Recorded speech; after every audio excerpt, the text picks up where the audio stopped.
তো hello guys, সবাই কেমন আছো? আশা করছি সবাই ভালো আছো। রেসিপি ব্লগার লাইফস্টাইলে সবাইকে ওয়েলকাম। তো আজকে আমি রান্না করছি আমার একার জন্য, কেউ খাবে না। ভাত, বরবটি, আলু, মাছের মাথা দিয়ে তরকারি, মাছের ঝোল, আর হচ্ছে শাক ভাজা হবে, এখনো হয়নি। তো দেখতে থাকো সবাই, ভালো লাগে, সাবস্ক্রাইব করে দিও।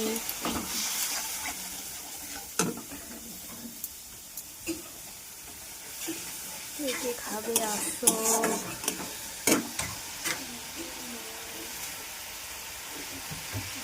আছে মাছ,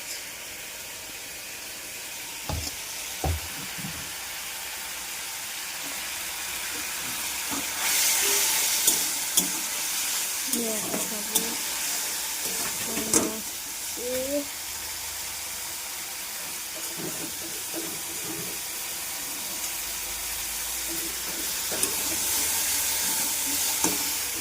ভাত মনে হয়ে আসছে।